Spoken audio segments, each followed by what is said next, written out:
Bonsoir à tous. Écoutez, si je vous le dis, vous allez peut-être pas me croire. Néanmoins, nous sommes un 13 janvier. Il est 16 heures, il fait 19 degrés. On se croirait presque en plein été. Et nous nous retrouvons pour une deuxième émission de télévision sur le thème Autrement.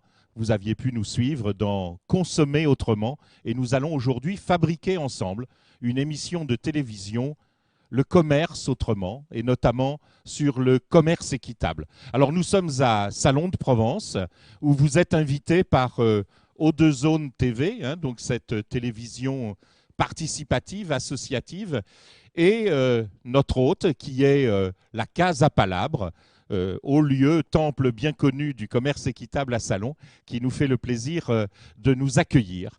Et donc, avec vous, eh bien, je vais rentrer dans cette maison. Alors, ça nous sera présenté tout à l'heure. C'est en même temps un lieu de convivialité. On peut s'y restaurer et on peut aussi acheter autrement ici. Alors, trois parties, grandes parties, quatre presque dans notre émission d'aujourd'hui. D'abord, qu'est-ce que c'est le commerce équitable? Certains d'entre nous ici, j'espère, ont la réponse. Moi, je ne l'ai pas complètement, donc j'essaierai de les interroger d'abord pour savoir qu'est-ce que c'est que ce commerce équitable. Ensuite, eh bien, il y a sûrement ici des consommateurs, des citoyens comme vous et moi, et qui peut-être achètent équitable ou n'achètent pas. On essaiera de savoir avec eux pourquoi et quel est le sens de leur démarche. Et puis, il y a bien évidemment des porteurs de projets. Je vois Paul là-bas au fond qui nous rejoindra tout à l'heure et qui, parmi d'autres, nous expliqueront qu'est-ce que c'est que la démarche de ces acteurs qui vendent aujourd'hui autrement. Et enfin, on essaiera tous ensemble de rechercher l'avenir de ce commerce équitable. Est-ce qu'on en reste là où on en est et où on découvrira ensemble tout à l'heure, ou bien est-ce qu'il y a une possibilité de prolongement de cette activité, de ce commerce autrement?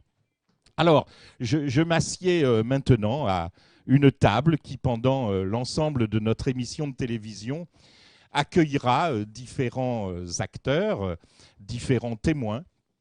Je vous rappelle quand même que ces émissions ne sont pas la science infuse qui va partir de spécialistes qui sont là à côté de moi jusqu'à des imbéciles, des idiots, entre guillemets, qui seraient moi, vous, et qui apprendraient uniquement ce qu'on va leur déverser. Nous avons une autre idée à partager ensemble, c'est que vous comme nous pouvons ensemble fabriquer de l'information et même du savoir, et que chacun d'entre vous sera appelé à s'exprimer, à dire ce qu'il sait, à dire ce qu'il fait, ce qu'il a envie de faire, les questions qui se posent. Et nous comptons sur vous pour que tout au long de cette émission, vous puissiez intervenir, donner votre avis, voire débattre avec ceux qui connaissent mieux que nous. Alors, premier plateau, nous avons à nos côtés donc Colia Archer, qui se trouve juste à ma droite, ainsi que Anne-Catherine Jossé, qui est en face de moi. Tous les deux vont se présenter. Je vais peut-être leur demander ça comme première question. Qui êtes-vous? Et puis, allez, on va commencer parce qu'on ne sait rien. Qu'est-ce que c'est le commerce équitable? Qu'est-ce que c'est pour vous, le commerce équitable? Vous n'avez peut-être pas tout à fait ni la même définition, ni la même façon de voir les choses. Colia Archer, qui êtes-vous et qu'est-ce que c'est pour vous, ce commerce équitable? Bonjour, donc je m'appelle Collier Archer, je suis gérant de l'entreprise SALDAC. SALDAC qui veut dire Solidarité avec l'Amérique latine pour le développement autonome des communautés. C'est une petite entreprise de 3 salariés qui est basée à Montélimar dans la Drôme et on travaille avec donc différentes filières au Pérou sur différents produits comme le café, le chocolat, les jus de fruits, confitures, liqueurs, de la maca et de l'artisanat. Voilà un petit peu un résumé rapide. Alors le commerce équitable, définir le commerce équitable comme ça de but en blanc, c'est pas forcément évident. Le commerce équitable, pour nous, c'est une démarche, c'est essayer de travailler le plus près possible avec les producteurs et les distributeurs, que tout le monde y trouve son compte sur l'ensemble de la filière. Donc déjà fixer un prix d'achat correct pour la production. C'est pas nous qui fixons les prix, c'est des prix qui sont discutés avec les producteurs pour savoir quels sont les prix pour qu'ils puissent en vivre correctement. Ensuite, c'est essayer de travailler sur toute la filière jusqu'à la distribution en boutique. Essayer de travailler au maximum sur toute la filière avec un maximum d'équité. Donc choisir après des artisans pour tout ce qui est transformation du café par exemple ou du chocolat. Essayer de vendre dans les filières les plus courtes possibles, donc dans des boutiques de proximité pour favoriser aussi l'emploi local, donc des boutiques bio, des boutiques de commerce équitable comme ici, des torréfacteurs artisanaux ou des petits commerçants qui eux, ont aussi besoin de vivre. Donc c'est essayer d'être le plus éthique, équitable sur l'ensemble de la filière, du producteur au consommateur. Voilà un petit peu ce que je pourrais dire, quoi. Très bien, merci. Alors, c'est déjà, et puis peut-être vous nous raconterez aussi ce que vous faites au sein de aussi bien la société dans laquelle vous êtes investi, que peut-être tout à l'heure la fédération dans laquelle vous œuvrez et qui rassemble comme ça un certain nombre d'acteurs ou de porteurs de projets. Alors, Anne-Catherine, je sais, je vous demande un petit peu la même chose. Pourquoi êtes-vous là? Qui représentez-vous? Est-ce que la définition qui a été donnée par Colia vous convient ou est-ce que vous-même, je crois que vous avez une vision un peu plus large, mais parce que aussi vous militez dans une association qui elle-même voit plus l'économie solidaire dans son ensemble peut-être. Que pouvez-vous nous dire de ce commerce équitable? Puis d'abord vous présenter. Oui, bonjour. Donc, je représente l'APAS ici, l'Agence provençale d'économie alternative et solidaire. Donc, comme vous le dites, l'économie solidaire est un peu plus large, une vision plus large que le commerce équitable, enfin que la définition historique, on peut dire, du commerce équitable et les produits qui sont connus par la plupart du public ici. Donc, défendre et promouvoir l'économie solidaire, c'est la mission de l'association que je représente ici. Et je suis particulièrement personnellement en relation avec des acteurs du commerce équitable au niveau de la région. Oui. Donc pour définir différemment, puisque c'était quand même une description assez complète de ce que c'est que le commerce équitable, on va continuer à en parler de toute manière. Je dirais que le commerce équitable, c'est une façon pour le consommateur de se poser des questions et d'essayer de définir une pratique un peu plus respectueuse de certains principes éthiques comme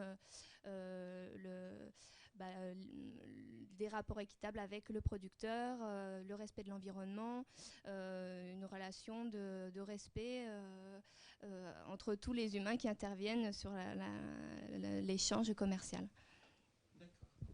Merci. Alors, on est presque un peu loin là de la petite vision que j'avais moi-même du paquet de café et en vente des fois dans les grandes surfaces.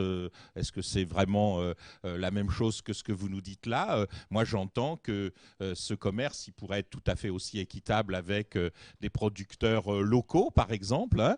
Est-ce que vous-même, c'est cette conception que vous avez, c'est-à-dire que ce soit uniquement limité à des échanges plus correcte, j'allais dire, entre le nord et le sud, ou est-ce que c'est vraiment une vision plus globale que vous avez? Non, c'est une vision beaucoup plus globale. Pour nous, le commerce équitable ne se limite pas au nord et au sud. Pour nous, la planète n'est pas coupée en deux. Il n'y a pas les pauvres au nord les pauvres au sud et les riches au nord. Il y en a dans les deux côtés de la planète. Pour nous, le commerce équitable, c'est une démarche, quoi. C'est commercer, ça veut dire échanger. Donc, nous, il se trouve qu'on fait des différentes filières avec le Pérou, parce que moi, j'ai habité longtemps au Pérou.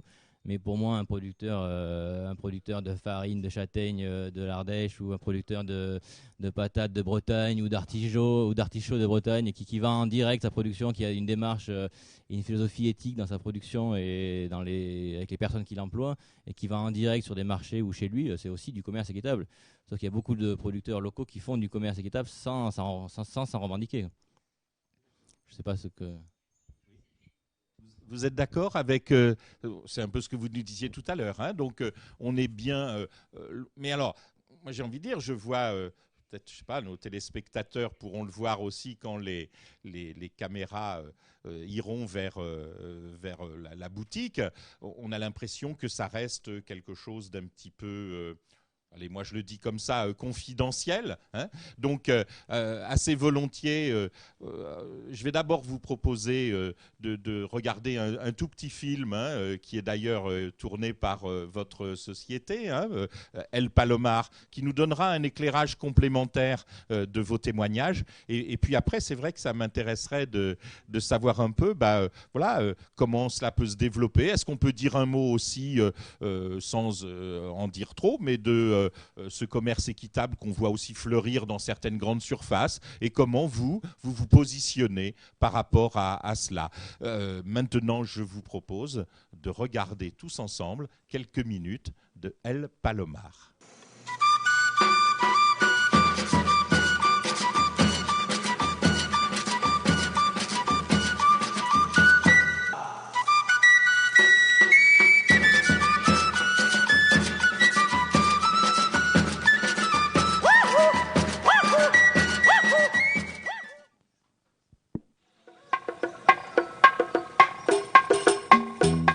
Le village de San Chirio est le chef-lieu de la zone rurale dite El Palomar, située à 10 heures de route de Lima, dans la province tropicale de Chanchamayo, en plein cœur du Pérou.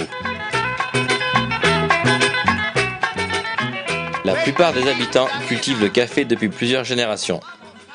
Il constitue en effet la principale ressource de leur économie.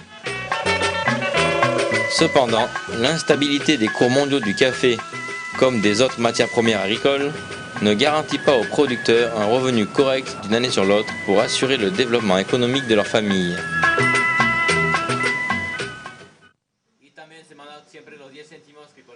Une des solutions consiste à participer à une filière de commerce équitable, car des prix stables et très supérieurs aux coûts de production sont établis entre les agriculteurs et leurs clients en réduisant au maximum le nombre d'intermédiaires.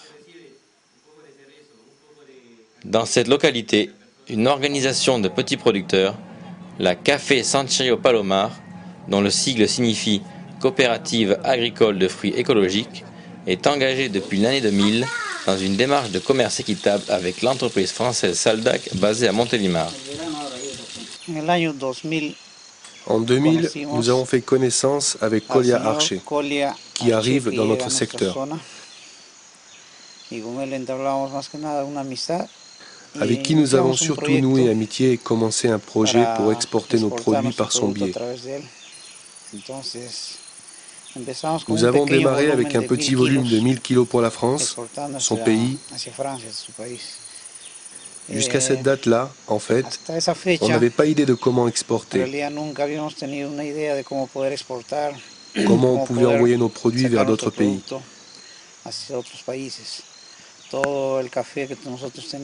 Tout le café que nous avions, nous le vendions ici sur le marché local, à des prix vraiment bas. Et c'est vrai que nous n'avions aucun espoir de continuer à cultiver le café, car on était toujours à la merci des acheteurs, des intermédiaires, à des prix que eux-mêmes fixaient, qui sont toujours très bas.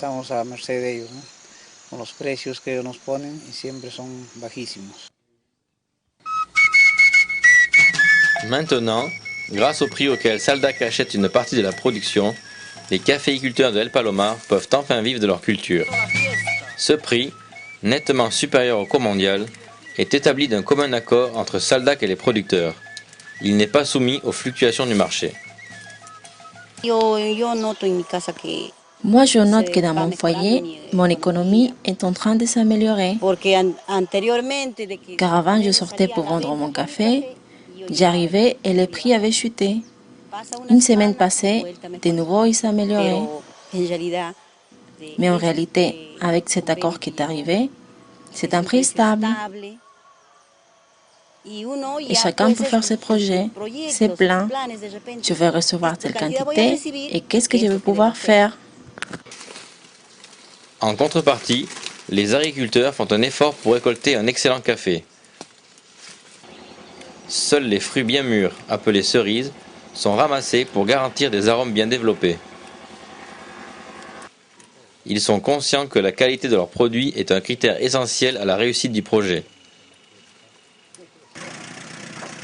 Ce prix équitable a en plus permis la création d'un fonds de développement, entièrement géré par la coopérative et utilisé en fonction des besoins. En 2003, le rêve devient enfin réalité.